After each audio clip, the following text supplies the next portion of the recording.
রেখে দাও, রেখে আসো, যাও রেখে দাও চেয়ারে চেয়ারে।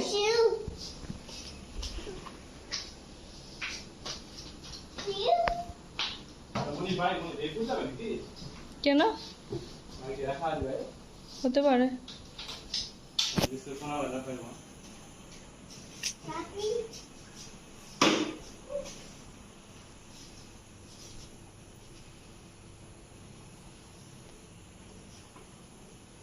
দেখো সাউন্ড আছে বড় বড় কিন্তু।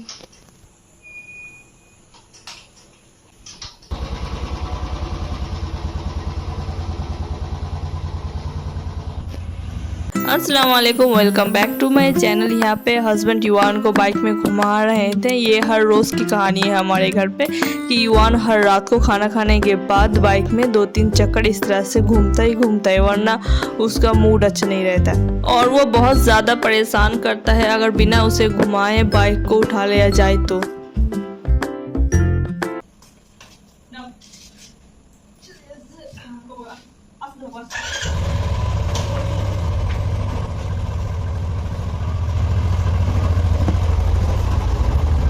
और ये सुबह सुबह का टाइम था, आई थिंक 8 या 8:30 के करीब टाइम हो रहा था और मैंने ये ओट्स और ड्राई फ्रूट मिक्सर और ये रेजन्स कुछ दिनों पहले ही मंगवाए थे, पर मुझे फुर्सत ही नहीं मिल रही थी कि ये सारे को मैं डब्बा में ट्रांसफ़र करूं। और ये वाला डब्बा तो मैंने कुछ दिनों पहले ही धो के रखा था। अगर डब्बा धुला धुलाया रहता है ना तो कितना ज़्यादा आसानी होती है कि डब्बा निकालो, पैकेट फाड़ो और डायरेक्ट डब्बा में सारा कुछ डाल दो, वरना पहले तो डब्बा ढूंढो, उसके बाद उसे धो के सुखाओ, उसके बाद ही कोई सा सामान हो वो सारे डब्बा में ट्रांसफ़र करो। मतलब बहुत लंबा प्रोसेस हो जाता है अगर डब्बा धुला हुआ ना हो तो।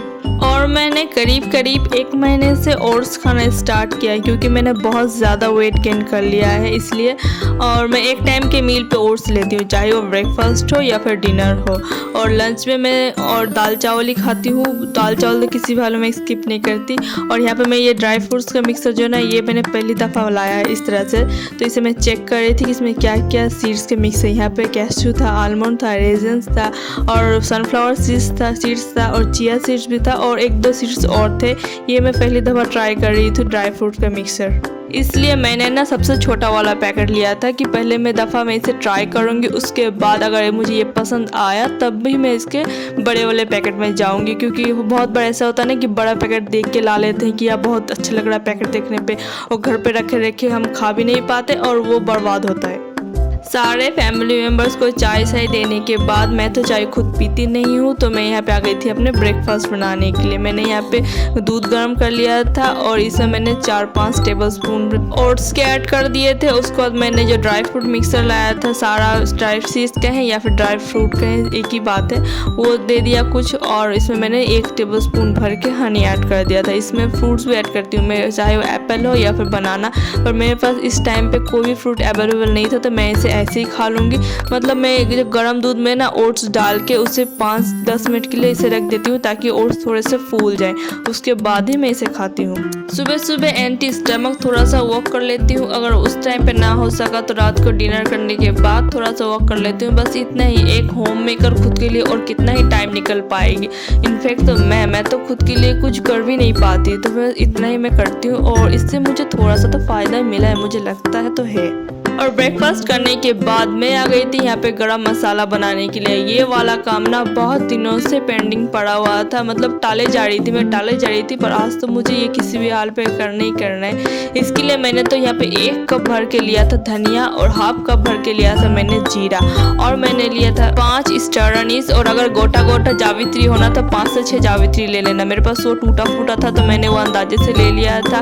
और यहाँ पे लिया था 10 से 15 हरी इलायची, 6 से 7 सिनेमन स्टिक, 1 टेबलस्पून भर के काली मिर्च और 3 से 4 तेजपात। अगर आपके पास वो बड़ी वाली इलायची हो ना तो वो भी आप ले लेना 4 से 5। मेरे पास नहीं थे तो मैंने वो नहीं लिया था। और 1 गोटा जायफल। ये सारे इंग्रेडिएंट्स में से आपको अगर 1-2 इंग्रेडिएंट्स आपके पास नहीं है तब भी आप ये गरम मसाला बना सकते हैं, कोई मसला नहीं है। पर अगर आप चाहें तो वो गोल मरीच जो जिसे हम काली मिर्च कहते हैं वो आप थोड़ा सा कम ज़्यादा अपने अकॉर्डिंग कर सकते हैं। अगर आपको थोड़ा सा ज़्यादा तीखा वाला गरम मसाला पसंद है तो आप थोड़ा सा ज़्यादा ऐड कर देना। मुझे उतना नहीं पसंद है, मुझे नॉर्मल अच्छा लगता है तो इसलिए मैंने मीडियम रखा था। अब ये सारे इंग्रेडिएंट्स को एक एक करके ड्राई रोस्ट करना है। यहाँ पे मेरा फ्लेम मीडियम टू हाई है और ये सारे को मैं अच्छी तरह से रोस्ट कर लूँगी। और उसके बाद जब ये रूम टेम्परेचर में आ जाएगा तो इसे मैं पाउडर फॉर्म में कर लूँगी। और ये वाला गरम मसाला ना तो बेसिक मसाला है, मतलब हर घर पे ये सारा इंग्रेडिएंट्स जो मैंने इसे इस्तेमाल किया है ये तो ज़रूर ही मिल जाएंगे। और अगर आप लोगों ने इसे ट्राई नहीं किया ना तो एक दफ़ा ज़रूर ट्राई करना। अब आपकी सब्जी हो या फिर कोई सा भी मीट हो या फिर चिकन हो, कुछ भी बनाना इसमें थोड़ा सा स्प्रिंकल कर देना ऊपर से, टेस्ट ही बदल जाता है। और फ्रेग्रेंस तो क्या ही बोलूं, इतना अच्छा फ्रेग्रेंस आता है ना। जिन लोगों ने इसे ट्राई किया है वही बोलेंगे कि ये कैसा बनता है।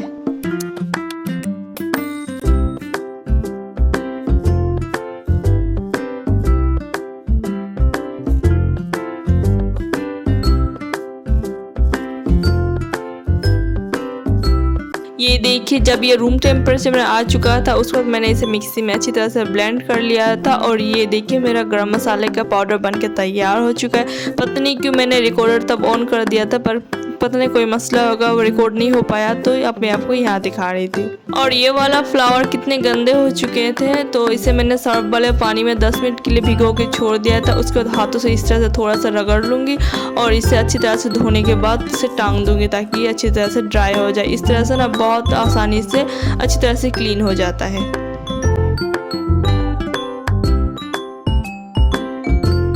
उसके बाद जी मैं आ गई थी फिर से किचन पे और आज मैं बना रही थी चिकन कोरमा बहुत ही इजी तरीके से। अगर आपने ट्राई नहीं किया मेरा तरीका तो आप ज़रूर ट्राई करना। तो यहाँ पे मैंने सबसे पहले तो पैन लिया था, पैन में मस्टर्ड ऑयल दिया था। ऑयल जब अच्छी तरह से गर्म हो चुका था तो यहाँ पे मैंने 4 बड़े साइज़ के प्याज को बहुत ही बारीक चॉप किया था और उसके लच्छे खोल लिए थे और इसे मैं गोल्डन ब्राउन होने तक फ्राई करूँगी। अगर आप चाहें तो प्याज को फ्राई करते वक्त थोड़ा सा ज़्यादा ऑयल का इस्तेमाल कर सकते हैं, तो पर मैंने नहीं किया था क्योंकि क्या फ़ायदा ज़्यादा ऑयल डाल के, कोई भी सब्जी हो या फिर सालन हो, ज़्यादा ऑयल डाल के ज़्यादा अट्रैक्टिव बना के क्या ही फ़ायदा इतना ऑयल डाल के। अगर खाना तो मेरे घर वालों को ही तो है ना, कोई बाहर वालों को तो नहीं खिलाना है, इसलिए मैंने थोड़ा सा ऑयल से बनाया था। एक तरफ प्याज गोल्डन ब्राउन हो रहा है और दूसरी तरफ मैं आ गई थी दही वाला मिक्सर बनाने के लिए। यहाँ पर मैंने आधी कटोरी भर के दही लिया था, उसे मैंने अच्छी तरह से फेंट लिया था ताकि कोई भी लम्स ना रहे। उसके बाद मैंने इसमें 2 चम्मच भर के धनिया जीरे का पाउडर ऐड किया था और 1 टीस्पून हल्दी powder, 1 teaspoon red chilli powder और हाफ टेबल स्पून नमक। नमक आप अपने टेस्ट के हिसाब से रखना और मिर्च भी आप अपने टेस्ट के हिसाब से रखना। ये वाला मिर्च बहुत ज़्यादा तीखा था इसलिए मैंने कम इस्तेमाल किया। और यहाँ पे अच्छी तरह से सारी चीज़ों को मिक्स कर लेना है और यहाँ पे प्याज भी थोड़ी देर के अंदर ही गोल्डन ब्राउन हो जाएंगे। अगर आप चाहें तो अच्छा सा रेड कलर देने के लिए कश्मीरी रेड चिली पाउडर भी इस्तेमाल कर सकते हैं, पर मेरे पास नहीं था इसलिए मैंने नहीं किया था। और मैं यहाँ पे 2 चम्मच भर के अदरक लहसुन का पेस्ट ऐड कर रही हूँ, इसे भी अच्छी तरह से मिक्स कर लेंगे। ये देखिए हमारे मसाले की कंसिस्टेंसी कुछ इस तरह की होनी चाहिए। अगर आपकी दही पतली है तो कोई मसला नहीं है, मसाला थोड़ा सा थिन होगा। और यहाँ पे मेरा प्याज गोल्डन ब्राउन हो चुका था तो इसे मैं ट्रांसफ़र कर लूँगी दूसरे बर्तन पे और इसे रूम टेम्परेचर में आने तक वेट करूँगी।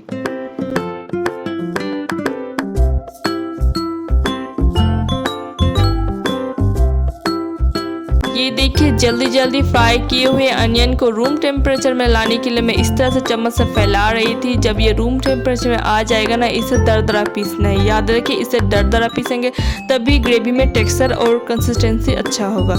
उसके बाद जी यहाँ पे पैन में थोड़ा सा मैंने और भी ऑयल ऐड किया था और इसमें मैंने ऐड कर दिया था साबुत गरम मसाला और इसे थोड़ा सा चटकने देंगे हम। और जब ये चटक जाएगा तो हम लोगों ने जो दही वाला मसाला बना के रखा था मिक्सर, वो सारा ऐड कर देंगे। और कटोरी पे थोड़ा सा मसाला मेरा लगा हुआ था इसलिए मैंने कटोरी में थोड़ा सा पानी ऐड करके अच्छी तरह से घोलने के बाद वो सारा पानी ऐड कर दिया था ये दही वाला मसाले पे। और अब मसाले को अच्छी तरह से भूनना है। और दूसरी तरफ प्याज को भी मैंने दरदरा सा पीस लिया था। ये देखिए इसके टेक्सचर में चम्मच से बहुत अच्छी तरह से आपको दिखाती हूँ। ये देखिए कितना दरदरा सा है, मैंने इसे बहुत फाइनली चॉप नहीं किया, थोड़ा सा दरदरा रखा था। और इसे भी हम मसाले पे ऐड कर देंगे और इसे भी 1 से 2 स्टर दे देंगे।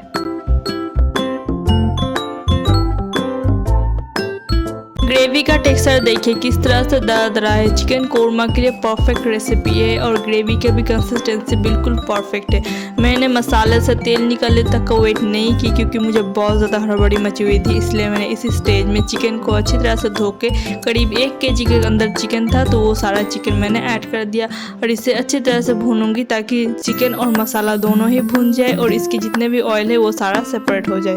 जैसा जैसा मसाला भूनता जाएगा वैसे वैसे वो अपना कलर छोड़ता जाएगा और चिकन में भी आ जाएगा। पहली दफ़ा आप ये देखिए कि पहले मसाला कितना ज़्यादा लाइट लगा करता था, येलो टाइप का, अभी भुनने के बाद थोड़ा सा ब्राउनिश पे आ चुका है। और ये देखिए अच्छी तरह से जब भुनाई हो जाएगा ना, चिकन पे थोड़ा सा गोल्डन ब्राउन मार्क्स आना स्टार्ट हो जाएंगे तो मसाला का कलर ही चेंज हो जाएगा। और इसी स्टेज में हमें और नहीं भूनना, हमें थोड़ा सा 1 गिलास के करीब पानी ऐड कर देना है और इसे अच्छी तरह से एक स्टर देंगे। और इसी स्टेज में इसके नमक मिर्च अपने टेस्ट के अकॉर्डिंग ही टेस्ट कर लेंगे और अगर कम ज़्यादा हो तो आप ऊपर से ऐड कर सकते हैं, कोई मसला नहीं है। और मैंने इसी स्टेज में थोड़ा सा मतलब ½ टेबल स्पून के करीब गरम मसाला ऐड कर दिया था और इसे ढक के मैंने 10 मिनट तक के लिए छोड़ दिया था ताकि चिकन अच्छी तरह से गल जाए।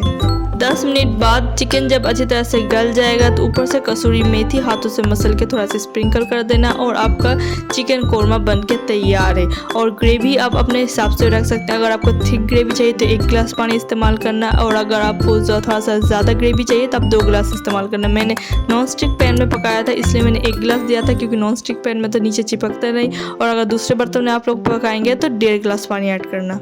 और घर पे आप लोग ज़रूर ट्राई करना चिकन कोरमा की रेसिपी। मेरी रेसिपी तो बहुत ज़्यादा इजी भी है और बहुत टेस्टी भी है, खा के तो आप लोगों को मज़ा आ जाएगा। और चिकन कोरमा बनाने के बाद मैं आ गई थी यहाँ पे युवान को नहला भी दिया था और यहाँ पे उसके कपड़े पहना रही थी। युवान का नहलाने के बाद मैंने उसे सीजर और पेपर दे दिया था ताकि वो थोड़ा सा बिजी हो जाए और मैं थोड़े घर के और काम कर पाऊँ, क्योंकि एक होम मेकर जो होती है उनका काम तो ख़त्म होने का नाम होता ही नहीं, मतलब ख़त्म ही नहीं होती। एक करो दूसरा निकल आता है, एक करो दूसरा निकल आता है। यहाँ पे तो मैंने खाना साना बना लिया था पर वही घर का क्लीनिंग बाकी थी तो वही सारा काम मैं यहाँ पे कर रही थी और युवान यहाँ पे पेपर काट रहा था। और युवान के लिए हमने अलग से सीजर मंगवाया है जो बच्चों के लिए आता है, वो छोटा सा होता है और उसका मुंह में थोड़ा सा राउंड शेप होता है ताकि किसी भी बच्चे को लगे ना। उसके बाद जी मैं और युवान आ गए थे मेरी छोटी सासू माँ के घर पे। उन लोगों के ऊपर वाले रूम पे कलर करवाया था और क्या कलर करवाया था मैंने देखा नहीं था, तो अब जाके मुझे फुर्सत मिली थी तो मैंने सोचा चलो एक दफ़ा घूम के आ जाते हैं लगे हाथ, वरना थोड़ा सा वक्त निकालते निकालते तो आज का भी पूरा दिन पार हो जाएगा और मेरा देखा नहीं होगा। तो यहाँ पर मेरे देवर जी जो है वो फैन क्लीन कर रहे थे और ये था कलर रूम का। और हमारे घर पे शादी लगी हुई है, किसकी शादी है, कहाँ पे हो रही है और कौन मंथ में हो रही है ये मैं आपको तभी बताऊंगी जब डेट बहुत ज़्यादा नज़दीक आ जाएगा, तब मैं आपको सारा कुछ दिखाऊंगी जैसे मैंने और शादी में दिखाया था। तो फिलहाल छोटी अम्मी के से मैं आ गई थी वापस और अभी मुझे करना था फ्रिज की अच्छी तरह से क्लीनिंग तो इसके कुछ दिनों पहले ही अच्छी तरह से करी थी मैंने, पर पता नहीं क्या मसला हो चुका है, कुछ दिनों से इसका नीचे वाला पोर्शन काम ही नहीं कर रहा है, ज़रा सा भी कूल नहीं हो रहा है, इसलिए जितने भी इसके खाने का सामान था वो सारा तो मैंने निकाल दिया था, पर वो जो बच्चा कुछ रहता ना डब्बा वाला सामान जो पैकेट में रहता है वो सारा कुछ रह गया था। मैंने सोचा कि इसे ठीक करवाने से पहले ऊपर से एक बार क्लीन कर लेते हैं और सारा सामान निकाल लेते हैं। और यहाँ पे युवान भी आ गया था मेरा हेल्प करवाने को। हेल्प तो कुछ करता नहीं, सिर्फ मेरा काम बढ़वाता है, तो उसे मैंने दे दिया था कार्टून कुछ देर देखने के लिए ताकि मैं जल्दी से अपने सारा काम समेट पाऊँ। और फ्रिज ऑफ करने का जो स्विच होता है वो फ्रिज के पीछे था जहाँ पे मेरा हाथ नहीं पहुँच पा रहा था और घर पे हस्बैंड भी नहीं थे और कोई और भी नहीं थे कि मेरा हेल्प करवा पाता, इसलिए मैंने सोचा कि ऊपर ही तो क्लीन करना है तो ऐसे कपड़ा लगा देते हैं तो क्लीन हो ही जाएगा। और थोड़ा सा बारिश बरसना क्या कम हो चुका है, गर्मी इतनी अपने परवान चढ़ चुका है कि लगता है कि काम करते करते ही मर जाऊंगी मैं किसी दिन गर्मी की वजह से। अच्छी तरह से फ्रिज को क्लीन करने के बाद फ्रिज के अंदर जितने भी पार्ट्स थे वो सारे पार्ट्स को मैंने धो के अच्छी तरह से ड्राई कर लिया था। उसके बाद सारे पार्ट्स को फ्रिज में फिर से असेंबल कर दिया था। और ये सारे काम ख़त्म करके जब मैं नहा के निकली तब 3 बज रहे थे दोपहर के। और ज़्यादातर ऐसे ही होता है कि घर का काम जो होता है वो ख़त्म होने के नाम नहीं लेता और ऊपर से घर पे हेल्पर तो फ़िलहाल मैं रखती नहीं, ऐसा नहीं, मुझे मिल ही नहीं है हेल्पर, इतना मैंने ढूंढा पर मुझे कोई भी हेल्पर नहीं मिलता है, सारा काम अकेले से ही करती हूँ मैं और बच्चे भी ऊपर से संभालती हूँ तो इसलिए थोड़ा सा वक्त लग जाता है। उसके बाद जी मैं बहुत ज़्यादा टायर्ड हो गई थी और मैंने कोई सा भी वीडियो कंटिन्यू उस टाइम पे नहीं किया था। और ये वाला ब्लॉग जो है ये रात की टाइम का ब्लॉग है। कुछ दिनों पहले ये पार्सल आया था पर मुझे खोल के देखने का भी फुर्सत नहीं मिल रहा था, तो फाइनली आज ही मैंने इसे खोला था कि ताकि जो सामान आया है वो टूटा फूटा तो नहीं या फिर कोई से फटा सटा तो नहीं वो देखने के लिए, तो मैं यहाँ पे इसे खोल के देख रही थी। यहाँ पे मैंने युआन के लिए मीशो से स्टोरेज बॉक्स विथ लिड मंगवाया था, क्योंकि युआन के बहुत सारे छोटे छोटे कपड़े होते हैं जो इधर उधर पड़े रहते हैं उसके लिए, और युआन के बहुत सारे कपड़े ऐसे हैं जो छोटे हो चुके हैं और उससे युआन अभी यूज़ नहीं करता, वो सारे के लिए ये 2 का सेट में मिल रहा था और मुझे रिजनेबल प्राइस में लगा, तो इसलिए मैंने मंगवा लिया था ये। और इसकी क्वालिटी भी मुझे बहुत अच्छी लगी थी।